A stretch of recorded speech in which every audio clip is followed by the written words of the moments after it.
Exactly. We are well aware of the ability that they have, of the weapons, like you said, that they have, of the football, knowledge and ability that is not only the obvious name, but also is a good coach that had success previously here in MLS, so he knows the league well. And there are a number of players that, from Joseph Martinez, without naming the Barcelona guys that we all know about them. But there are many players that they have that can hurt even without, the Messi and the Busquets and the Jordi Alba. So it's we need to be really aware of the challenge we have, but we think that we play 11v11 and that we need to give the best of ourselves. One quick follow-up, if I may. After the game Monday night, I heard you say, you started to explain the decision why you took Swiderski out and put Agyemang in. I was assuming maybe he was tired, but could you go into that a little bit more? No, it's a football decision. It's a tactical decision. I needed certain qualities in the game. I thought that the heat played a big part for both teams, and it's only normal. We are human beings that, going to play at a certain intensity, not just physical, but also psychological, because it was an important game. Is a straight game. Who wins go through, who loses go home. So there was they paid a certain. It was something that I needed to take into consideration, and I thought that we needed a little bit more energy to press the opposition and to exploit certain areas that we saw that we could. And I thought that at the time that Patrick, Ben, and the players that came on could give us that. So it was just a football decision, nothing more than that. All right, we're going to go to Sam Spencer. Sam, you're on. Hey, Coach. Happy travels. Thank you.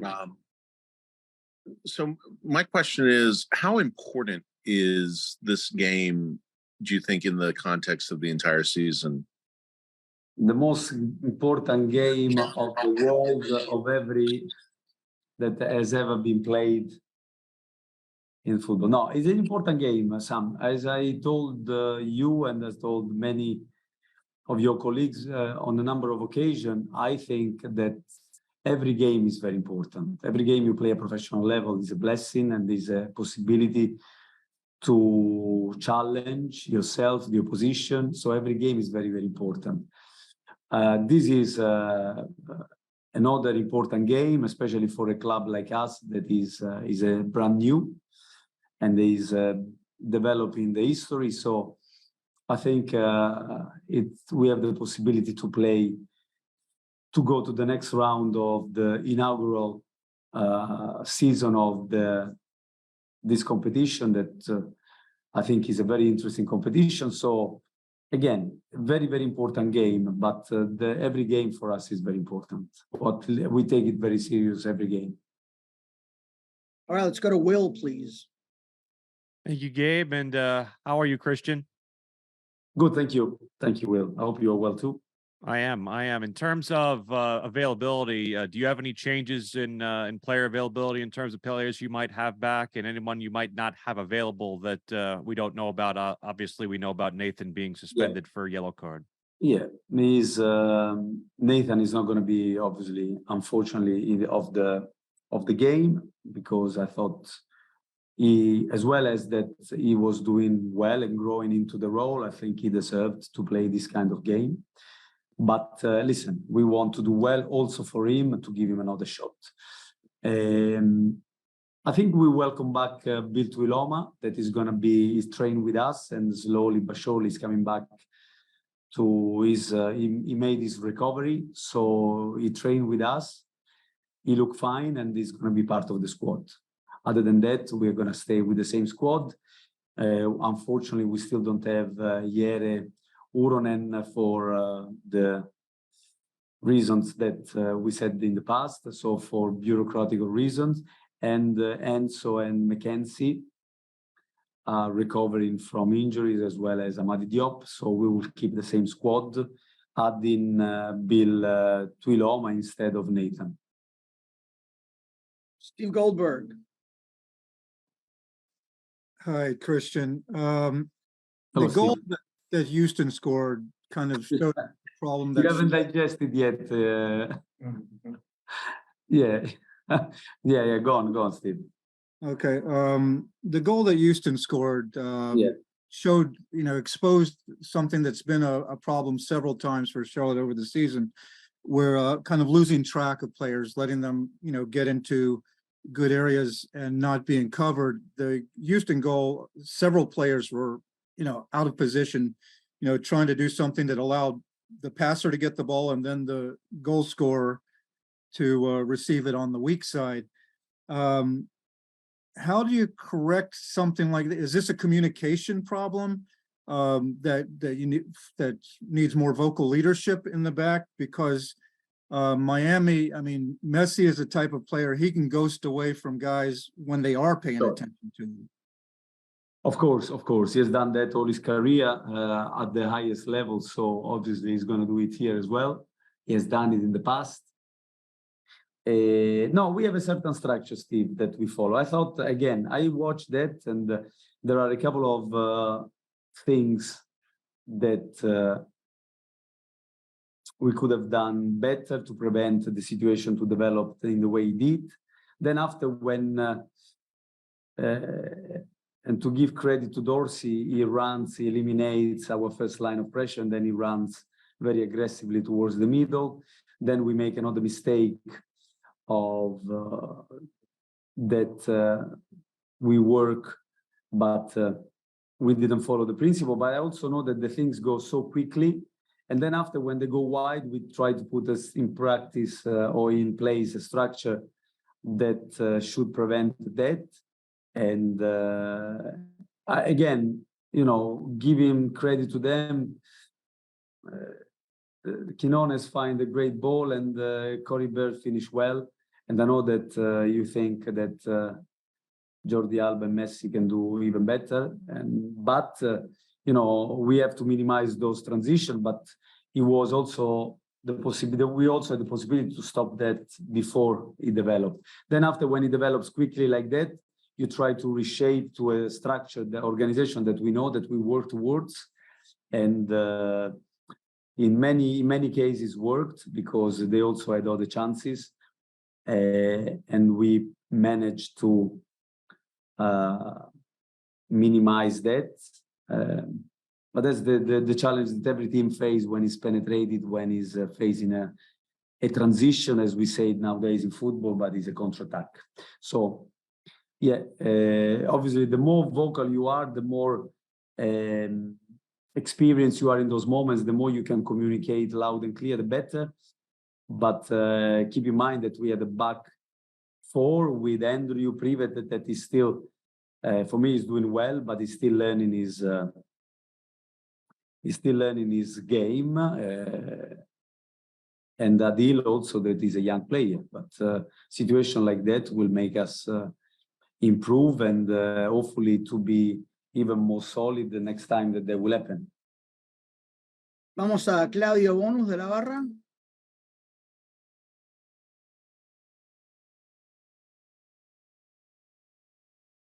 Claudio. Hola.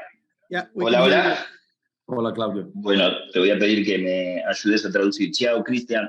Sé que no te gusta mucho que digan que vas a jugar contra Messi, sino que vas a jugar con Inter Miami, pero no hay duda que este equipo juega alrededor de lo que hace Messi, y que si no hubiera estado Messi, probablemente Inter Miami no estaría en esta instancia. ¿Has pensado en alguna manera de anularlo? De que sé que eso es difícil, pero ¿has pensado en una marca especial para él? No, I understand, so I don't need the translation. Of course, when I say that, it's not because I respect Messi, and I am, like everybody in the world football has a big admiration for the player that he is and what he has achieved in the game, of course. I was saying that because even if he stayed in the obvious, if we were to play only against him, you know, for as great as he is, on his own, he cannot do anything. But of course, I understand that his influence in the game is immense. It used to be immense in Barcelona, when Barcelona was probably named the best team of all time for some journalists and for some people that work in football. So can you imagine in any other team? Of course, his influence is immense. And I think that he showed a good attitude towards this experience, and this is very admirable. How to how you say it, annularlo, so how to stop him? I think this is the question that every coach, much better than me, tried to think when they played against Barcelona for so many years at the highest level, and also against Paris Saint-Germain lately. You have to understand that you can limit maybe, but annularlo, I don't think so. Because it's difficult to do that against any player, and especially against the best. The best you can hope is that they don't have the best of their days, and then you also help that by minimizing the input that they can give. But to take away him out from the game completely, I think it's unrealistic, and we need to be able to play against him, that knowing that he will have an influence in the game, and we hope that he's not going to be the difference making. All right, let's go to Kenneth Lee, please. Hey, Christian, hope all is well.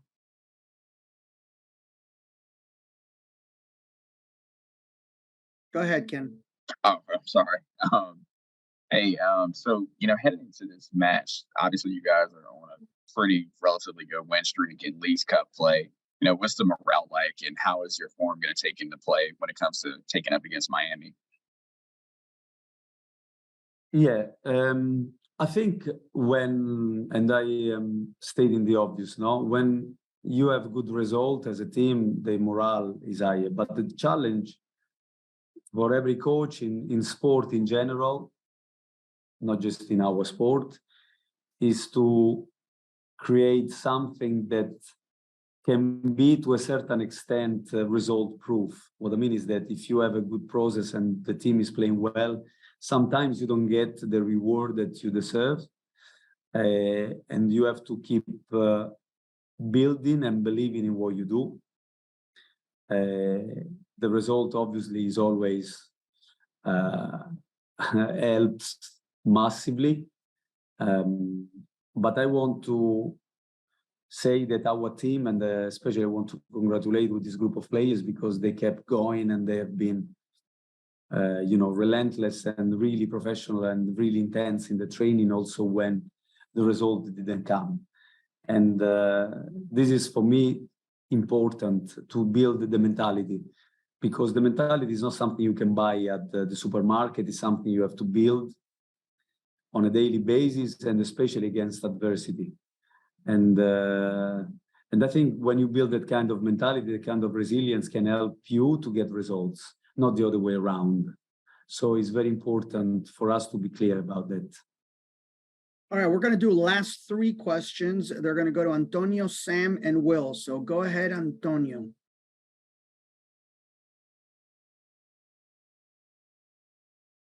Antonio Ramos, are you there? All right, we're going to pass on Antonio and go to Will. Will, you're on. Hey, Christian, in terms of Karol Swiderski and Patrick Adjaman, you mentioned them earlier. They're both your top goal scorers here in this tournament. From a experimental standpoint, how have you weighed the consideration of putting them together on the pitch, at least from the start? Yeah, is a understandable question. And as a coach, you always want to try different options, and you analyze different options. But understanding that the football, our sport, is very complex in the balance. So whatever looks obvious in one direction, then can have an impact in many other moments, and in the way, for example, we build the play, where we defend, the way we want to develop our offensive game, for example. So it's something that I don't exclude a priori, but I thought that the team has got a certain balance as it is, and you know, is I felt that also the way that they had a kind of relay, you know, one coming and helping the team. Also, at times they came together. I played them together at times, even in the league. But I thought that we have a certain balance at the moment, that the players feel comfortable, and that that is important to us. All right, we'll go to Sam, and then we'll finish with John. Sam, go ahead. Oh, I just was up for Ashley. All right, then we'll go to the last question, John Lupo. John? Thank you, Gabe. Hey, Christian, how are you? Hey, John. Fine, thank you. So obviously everybody's talking about Messi and Busquets and Alba, but what I've noticed in their matches is they've gotten excellent play out of Robert Taylor out wide, and I think he diversifies their offense. He gives them something a little bit different. Do you feel like that defending those wide areas, especially with him making runs down the wing, can limit their crosses and some of the attacks that they may be able to have, some of the chances that their attacking players may get in the final third? Do you think that'll be more of an emphasis for you guys, maybe more than normal, with the form that he's been in? No, but that was the idea, you know, and I think that Miami is a team. Miami is a good team. Obviously, having Messi is inevitable. It used to be the same when he was in Barcelona. Can you imagine if he's not in other teams? In the great Barcelona, he was already a special player. He was the guy everybody was talking about more than anybody else, and they had class players everywhere. On top of the World Cup champions, who were Champions League champions, and so forth. So again, but they also have a team here with guys like Martinez, that is one of the best strikers in the last few years in MLS. Taylor, that he has been playing well last season as well. Young guys like Gomez, like Remaski, like you know, players like Arrojo. There is quality players everywhere in Miami that, playing together with Busquets, Alba, and Messi, they get enthusiasm, of course, like they would do. And so the challenges can be many. So you identify crossing areas, but where they have also Yedlin, which is a player that played in Premier League, that played in England, that played for the national team. So there is quality everywhere in the team, and we need to be aware of crossing. But you know, at the same time, we have to be aware of the central areas as well, because you know, in the center is the heart where they operate, and but then you close there, they can cross the ball really well, like you said. I mean, it's a game that we need. I don't want to talk every tactical situation that we can encounter, but of course we need to be aware of limit the chances centrally and wide as well, of course, because of the quality of the players that they have in those areas as well.